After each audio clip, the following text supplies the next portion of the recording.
Hello guys, welcome back to my YouTube channel. It's another day we get to learn something new that will encourage each one of us to grow even in our personal area.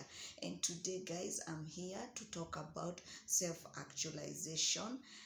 Let's learn about self-actualization, knowing ourselves, understanding ourselves, and knowing what is our purpose. But before we dive into self-actualization, there are some other things that even as a person we must understand and learn, and these are called personality. So personality, you must understand your personality and others people's personality for you to grow in a good environment. So we are going to start with personality, and then we are going to dive into self-actualization. So what is personality? Personality, it's a character or a trait that is found in somebody or someone, okay?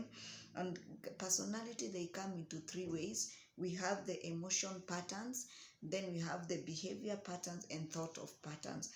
Again, each person is unique in his own way based on his own personality, okay? So personality is reflected by the way we perceive it and by the way we relate to oneself and the environment.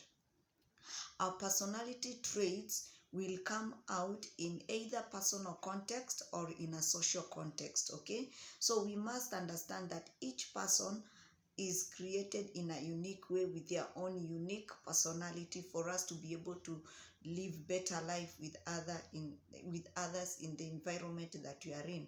When we know the different personality types, we are able to understand each other. When you understand my personality, I understand your personality, we can relate to each other very well. So the first thing that we must understand is ourselves first, and then other people, okay? So there are four types of personality that we encounter in life, and the first personality is the sanguine, and then we also have the choleric, and then we also have the phlegmatic, and we also have the melancholic, okay? So we are going to start with the sanguine personality. Now the sanguine personality, their strengths, we are going to categorize them with their strengths and their weakness, okay? So we are going to categorize the sanguine personality. Their strengths, they always interact with environment, making it playful. They like relaxing, accommodating life to a life party. They are very warm, they are very talkative, never short of words, okay? And then they think very fast, intelligent, with an ability to converse. They are very magnetic sense of humor. And then appealing personality, they're very appealing when it comes to their personality. They are good on stage, they can tell stories, and they remain young at heart. And then the other thing about the sanguine is that they inspire others. They socialize easily, they make others feel important, optimistic. They lift spirits of others in hard times. Now those are the strengths of the sanguine. Let us see their weak point. Their weak point is that number one, they are very disorganized. A sanguine person is a very disorganized person. They have very poor memory, and also they don't follow up. They don't follow up. For them, they are good at making friends, but following their friends up, it's a problem. And then they hate routines. Sanguines hate repeating one thing at the same time. They hate it, they give up easily. So they hate routines, and then they like interrupting others. And that is why you see in their strength, they are very talkative. When it comes to weakness, they interrupt others, okay? So the other personality culture trait that you are looking is choleric, the choleric ones. Now the choleric ones are comparable to adolescents. They like fire, they like red color, they are born leaders, commanding personality. They have that commanding personality. They have business mind and quick. They are very active, they are very practical, they are very strong-willed and self-sufficient. They are very independent, they decide for themselves and others.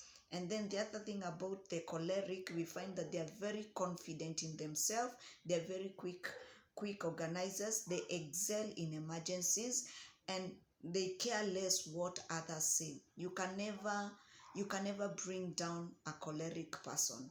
They care less. They don't mind what you say about them. Okay, they are very sensitive to injustices. They are motivators. Most of them are motivators, and most of them are inspirers.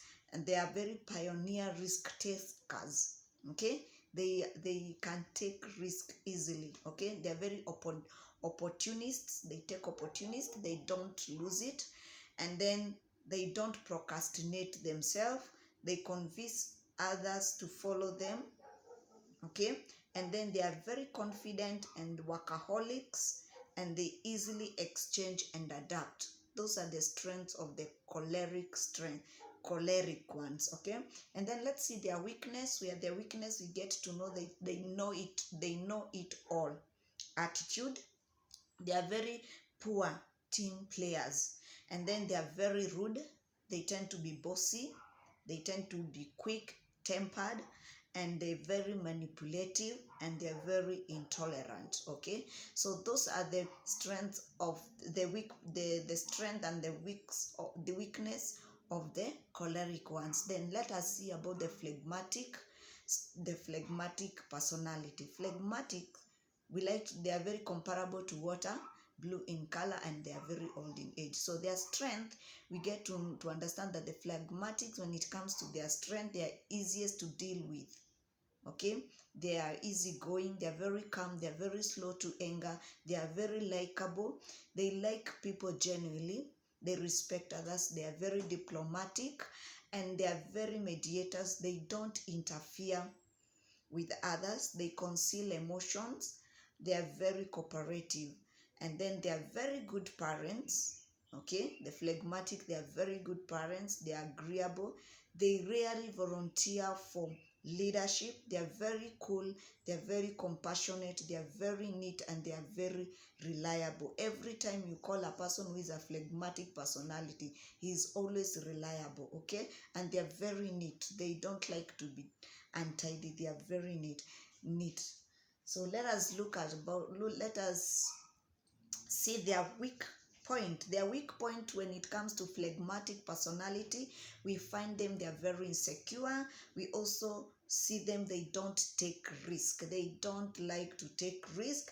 They don't venture into areas that are unknown. Again, we see them, they're very slow when it comes to decision making. They're very slow when it comes to decision making, and then they lack self-motivation.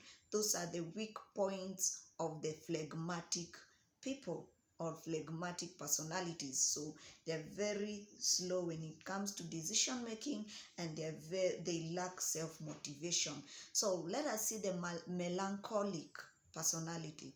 We like to compare them to earth or violet or middle age. So their strength, when it comes to melancholic, we see them, they are very perfectionist, highly gifted, and then they are high imagination.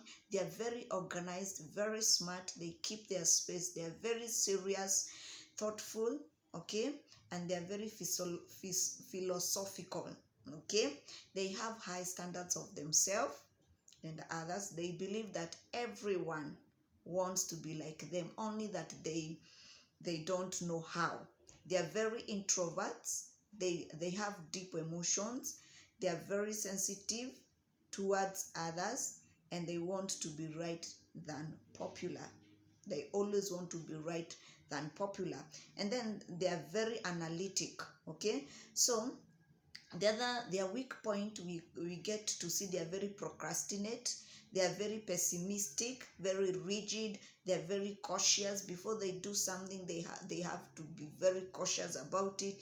They are excessively thorough, and they are moody and negative. Yeah, these are the people that sometimes you find them, they are very moody. They don't want to talk. So when you have such a person around you, just know that they are melancholic. And this personality, they usually refer to each other two by two. You can find, like, most of the time you can find the sanguine people, they go well with the phlegmatic one, okay, or the choleric people, they go well with the melancholic.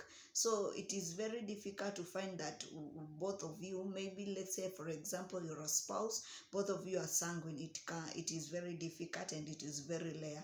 It's either one is a sanguine and the other one is a melancholic, or one is choleric and the other one is phlegmatic. So getting to understand our personality, now we get to understand ourselves. We get to learn now about our self-actualization. Once you've already understood your personality, you're able to relate with others according to the way you've understood their side of their personality. So after knowing and understanding both of these personalities, this is where now we introduce self-actualization to our lives. Okay, now what is self-actualization? Self-actualization is a concept by Carl Rogers, which states that human beings have an urge to expand, to extend, and to become mature. Okay, self-actualization is a concept by Carl Rogers that states that human beings have an urge to expand, to extend, and to become mature. Now, few people or adults will attain these things when it comes to self-actualization, and one of the things that they will attain, we will see the self-esteem needs. Okay, the self-esteem needs, this is freedom to explore one's gift. You have that freedom to explore your own gift and talents and unique to one's personality. Okay, and then the other thing that you'll find is the need, the physical deficit that must be satisfied for a person to live. Failure to meet this deficit will result into death. Okay, and then the other thing that we see is the safety needs, psychological drives. Example, okay, like now, for example, the safety needs, it's where a child needs a secure home, a home that he can get that full support and security. But when a child gets a very harm home, it becomes insecurity place for him. Now this is where we call it safety needs. That's just an example I was giving, guys. And then the other, what we must understand is that a child will always feel secure to be in a home and be in a family that is loved. Yeah, I think that was part of the explanation that I was telling you, that the safety needs it's a psychological drives. And I give you example with a child. A child is more safer when he feels is in a safe home where there is love, acceptance, and good environment. But when he encounters violence, hatred, and all these things, the child will absolutely feel very insecure. And this is where now people get to have the low self-esteem. They get to separate themselves from people. Okay, now self-actualization is the freedom to explore yourself to all dimensions of wholeness, or it is free to be who you are. Okay, self-actualization is the freedom to explore all dimensions of wholeness, or it is where you want to be free to be who you are. Okay, so a self-actualized person is very realistic. He's a very realistic person. He's a very independent person and very creative and democratic. Okay, and then another thing about a self-actualized person is that problem-centered rather than self-centered. Okay, he's a very problem-centered rather than self-centered. And then he enjoys privacy and attachment. They enjoy privacy and privacy and detachment, not attachment, sorry, privacy and detachment. And then a self-actualized person, they appreciate people. Once you actualize yourself and you understand yourself, you learn to appreciate people. They resist conformity. You cannot turn them against their will. Okay, whatever they have started in themselves, they are able to finish what they believe in themselves. So once you realize yourself, you are able to appreciate people, and you are able to resist the conformity. And then they enjoy more happiness and wholeness. For you to become a self-actualized person, you have to be happy and enjoy your wholeness. You have to love yourself. You have to appreciate yourself, because now you've realized yourself, who you are, what you want to be, what is your purpose, and why you're doing it. Okay, so it gives you the happiness and the wholeness. And then it's in an actualized person when sad. He weeps when sad, but no longer they are known.